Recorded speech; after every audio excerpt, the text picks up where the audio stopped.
Now is time for your last assignment on Earth. My queen, I am ready. What is the assignment? A woman once came to our river. She pleaded, she promised, but didn't keep her promise. Her debt remains unpaid. I am at your service, my queen. I will not fail. Anak Suma, Red Kali, ascend.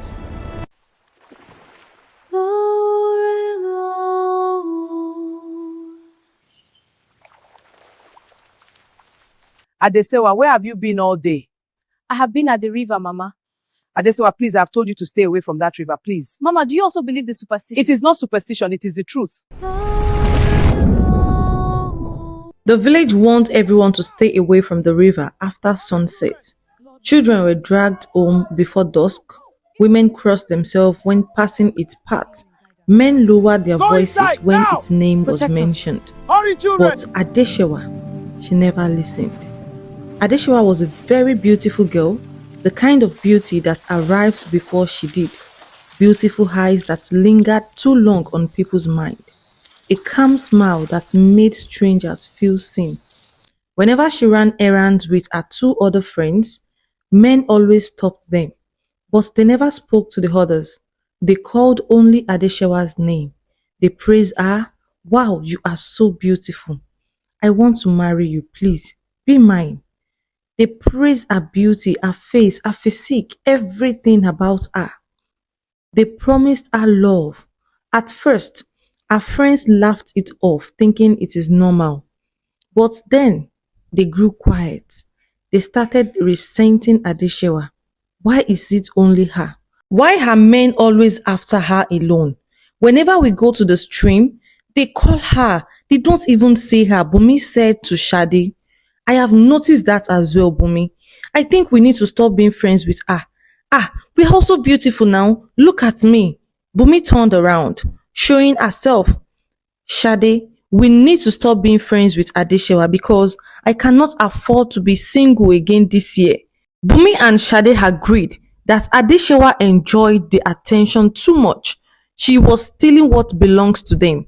And soon, the laughter ended, the friendship faded, and Adeshewa found herself walking alone. That was when she began to notice the river. It waited at the edge of the village, wide and patient, like it had always been there just for her. Whenever she sat at its bank, the noise inside her chest grew quiet, the pain of rejection softened, and she stopped feeling lonely. At the riverside, Adeshewa could breathe. Her mother noticed the change immediately. Each time she saw Adeshewa returning from that direction, her face hardened. Adeshewa, what are you doing at the riverside again? Please, my daughter, stop going to the river. The river is not what it seems like. Sometimes her mother's voice would tremble when she spoke, and sometimes she would stare at the water with fear, as if remembering something she wished to forget. What Adeshewa and others didn't know was this. Years ago, when Adeshewa's mother struggled to conceive, she had gone to that same river to pray, quietly and silently. She never spoke of it to anyone, and she never spoke of what she asked to anybody. But it was around that time she conceived Adeshewa. One afternoon, as the sun leaned low, Adeshewa sat by the river again. The air was unusually still, no birds and no wind. She dipped her finger into the water. That was when she heard something. Her name, soft, gentle, and almost affectionate. Adeshewa. Her heart skipped. She stood up at once, fear rushing through her veins. She looked around. There is no one. The water rippled slowly as if disturbed by breath. Adeshewa grabbed a wrapper and ran home without looking back. That night she couldn't sleep. She turned around on her thin mat, thinking about what had just happened this evening. What was that? Who called my name? Was I dreaming? But then she made a decision. She had to go back. She needed to return to figure out what had happened that evening. The next evening, she returned to the river. This time, she didn't run when she heard her name again. The river shimmered strangely, reflecting moonlight that hadn't yet risen. Then, the water parted. A beautiful stranger rose from the depth, skin glowing, eyes bright like moonlight dancing on ripples. He didn't threaten her. He did not even touch her. He only smiled at her. I have been waiting, he said softly. Adeshewa staggered back a bit. Waiting for who? For you, of course, my love, Adeshewa. What? You know my name? How? Who are you? Where had you come from? Adeshewa asked, looking curious and kind of scared. You don't have to know all of that details right now, but I have been waiting for you. They spoke for the first time that evening. He told her his name.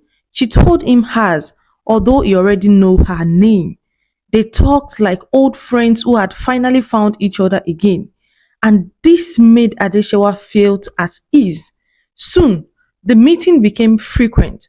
They shared secrets, pain, and dreams that had never been spoken aloud. With him, Adeshewa felt chosen, seen, and loved. By the time she realized what was happening, she had already fallen in love with the water spirit, and the river had already claimed her heart. Their love was forbidden, hurried, and intense. Adeshewa no longer moved through the village unnoticed. Her steps were lighter, her smiles deeper, and her absence even longer. Her old friends were the first to notice. She has found another way to seek attention, Shade said. I notice she's now always at the river, always alone. That girl, she can never change. I'm glad I even stopped being friends with her, they whisper among themselves. One evening, as Adeshewa walked back from the river, they blocked apart. Their eyes were sharp with suspicion and not concern. Who are you always meeting there? Shade asked. Do you think we don't see you? Bumi East. Adeshewa tried to explain. I am just there because I love quietness and peace. Shut up. You are always seeking attention. So you want people to start pitying you now, thinking we are the bad people for leaving you? Oh, I see. Shade said without even thinking of how Adeshewa felt. Adeshewa tried to explain again. She spoke of peace, of quiet, of how the river made her feel whole. But they were not listening. They scoffed and laughed. They hissed at her like strangers. Get out of her way. They pushed her into the bush. They walked away, leaving Adeshewa in the bush alone. Her heart pounding. Her truth was unheard. That night, Adeshewa returned to the river again. The spirit was waiting. He rose from the river as though summoned by her pain. His voice softened when he saw her face. What troubles you, my queen? He asked. She told him everything, the gossip, the warnings, and the loneliness. He listened, and then he spoke of something she had not expected. Let's get married, he said. Not before the village, not with drums or witnesses, but a promise between me and you, water and flesh. Adeshewa hesitated. Marriage between I and you? Her world had rules, her people had law, but the river spirit smiled gently. No one has to know, he said. It can be only us, me and you. We know ourselves. We are truly in love. A doubt dissolved in his certainty, and she agreed. That night, before the moon reached its highest point, he warned her only once. What comes from the river must one day return. Adeshewa stared at him, unsure of what he had just said. But the words lingered in the air. Love drawn the meaning out of her mind. She didn't care.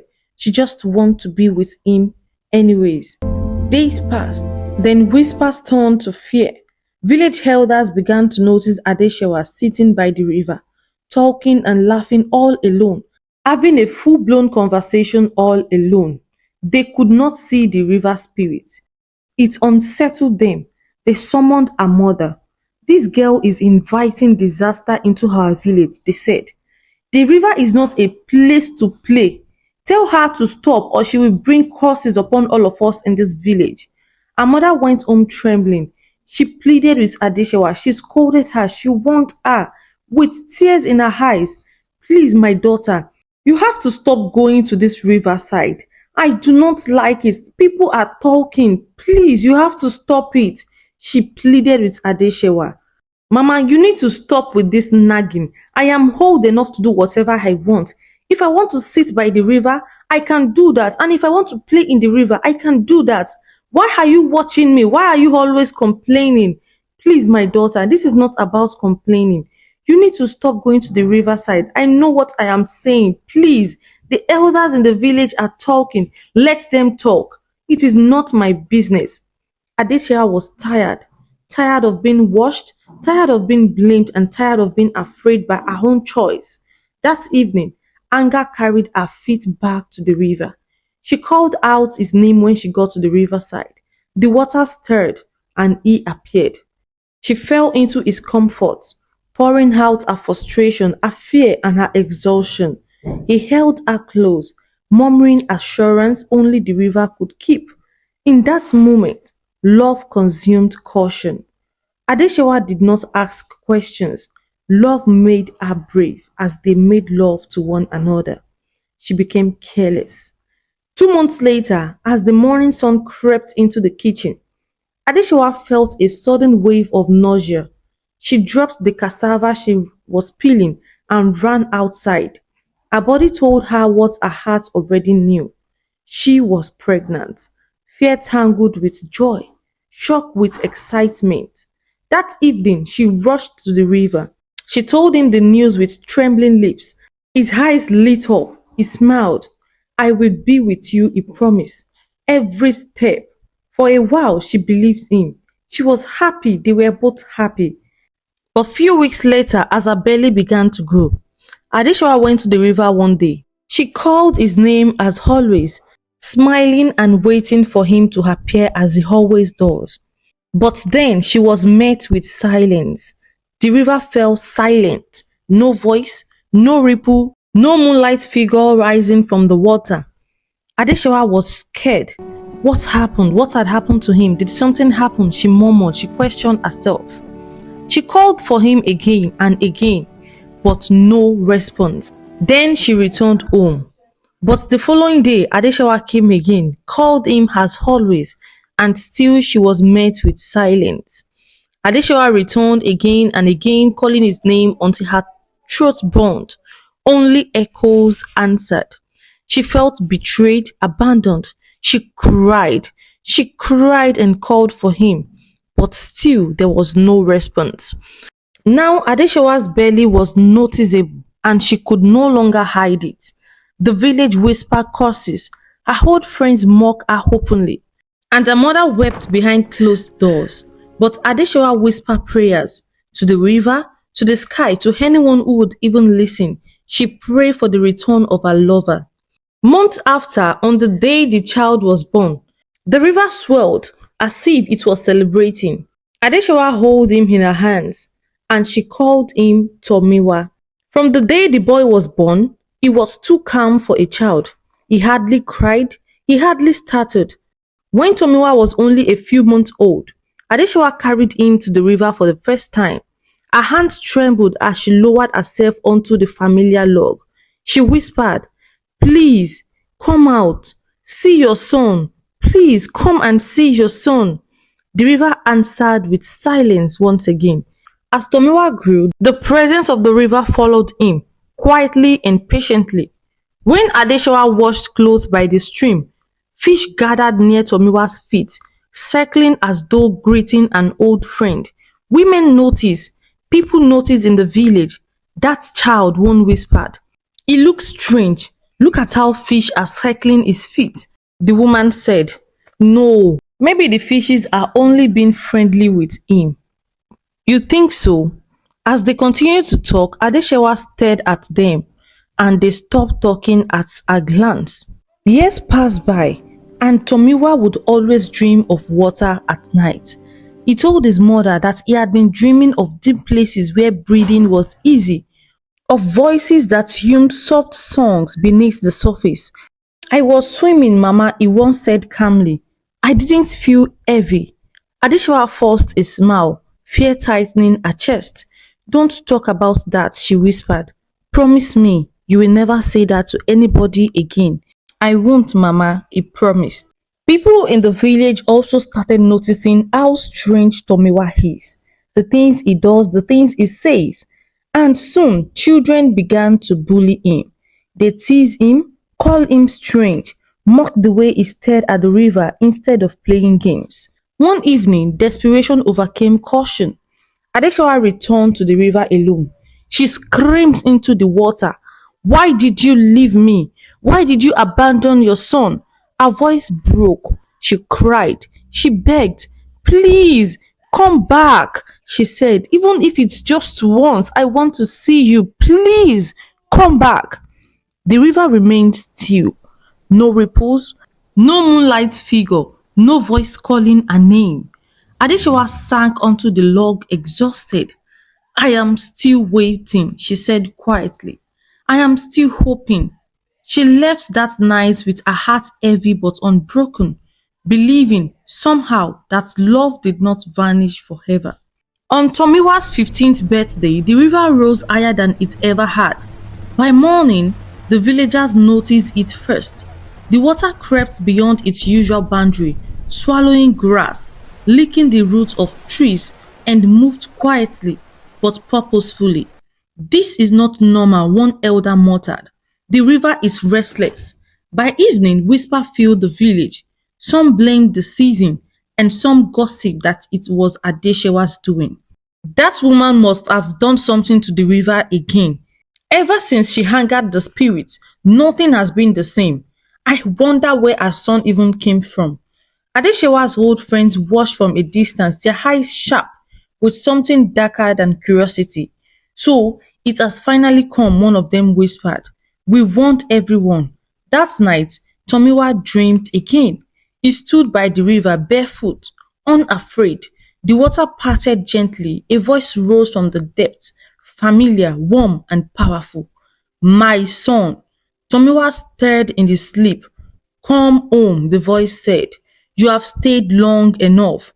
He woke up with a sharp gasp, sweat clinging to his skin. His heart pounded, not with fear but with longing. At dawn, he went to his mother. "Mama," he said quietly, "the river spoke to me again in my dream." Adeshewa froze. Her hand trembled as she turned to face him. What did it say?" "It said I belong there," Tomiwa replied. "It said it's time." The words hit her like a blow.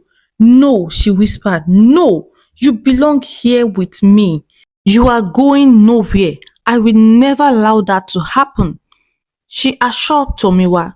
Tomiwa nodded his head and hugged his mother.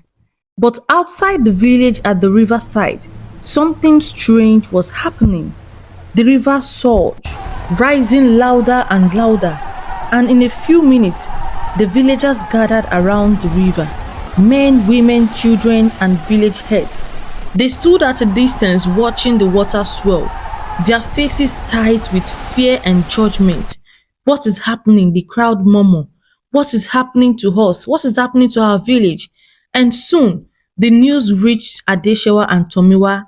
They rushed to the riverside and stood there in fear as well. Immediately, Adeshewa's old friends saw her. They stepped forward. "You see," one of them said loudly, "we told you she would bring this upon us. Look at what is happening to us now. Look at what is happening in our village." Adeshewa fired back. "But I am not the reason for this. How are you even sure this is happening because of me? Keep quiet. This has never happened before. We told you the river is not a place to play, and we don't even know where this son of yours comes from." Adeshewa said nothing. She could not. Everybody was now looking at her. Tomiwa stepped closer to the river. The water responded, rising, shimmering, and alive. "Stop!" Adeshewa shouted, grabbing his hand. "Don't go near the water. We don't even know what it wants." Tomiwa looked at his mother gently. "Mama, it wants me," he said. "And somehow, I want it too." The river roared. A voice echoed across the water, no longer gentle. "Now! Not tomorrow. Not someday. Now!" The elders fell to their knees. Some prayed, and some even fled the scene. Adeshewa stood frozen, her heart splitting open. "No! You will not take my son from me. Take me instead," she cried. Suddenly, her voice was raw. Please, take me. The water stilled. The voice answered. A life for a life, it said. The debt must be paid. Adeshewa's mother suddenly remembered what that means. She screamed, Please, you have taken enough from her. Please, do not take her son. Tomiwa turned to his mother, his eyes filled with tears. Mama, you gave me life, he said softly. Let me go back. Let me give something back to the river. She shook her head violently. I did not raise you for this, she sobbed. I raised you to live. I fell in love. It deceived me. The river surged again, impatient. Adeshewa stepped forward, standing between Tomiwa and the water as the villagers watched. I will not move, she said firmly. Take me, although fear trembled beneath her words. If you want him, you have to take me too. The villagers stood frozen. No one dared move closer. Adeshewa, this is your doing, one voice muttered from the crowd. Another answered louder, sharp. She invited it. So this is how it ends? One whispered. All the attention she wanted. This is what you get for it. Adeshewa heard them, but she said nothing. She stepped closer to the water. The river surged, wave licking her feet and cold and eager. Her mother pushed forward, collapsing beside her. Please, haven't you punished her enough? Adeshewa's mother said to the water. Her voice cracked. Adeshewa knelt slowly. Mama, I know it all, she said quietly. Tomiwa reached for her. Mama, stop, he pleaded. Let me go. She turned to him, copying his face, memorizing every line. You were never a mistake, she said. You were the only good thing love ever gave me. Tears slid down his cheek. I am not afraid, he said, Mama. I am hearing it. It's calling me. I feel whole. The river rumbled in agreement. Adeshewa stood. She faced the water fully now. Take me, she said clearly. The river paused, then voice returned, deep, ancient, and unyielding. A promise was broken, he said. A debt remains. In that moment, Adeshewa turned to her mother one last time. Forgive me, she said. Her mother screamed her name. Before anyone could stop her, Adeshewa stepped into the river. The water swallowed her ankles, then her knees, then her waist, then her whole body. Mama, Tomiwa cried, trying to follow. The elders held him back. No, Adeshewa shouted. Do not let him come. She looked at her son as the water reached her chest. Leave, she said. The river surged. The villagers screamed. In one final moment, the water closed over Adeshewa's head. She was gone. The river fell silent. At dawn, the water retreated to its old boundaries, as if nothing had happened. But everything had. Adeshewa's mother sat outside her hut every evening, staring towards the river. She knew she was the author of all the problem. She wanted a child so badly, and she regrets ever going to the river to pray for a child. And this was the end of their story.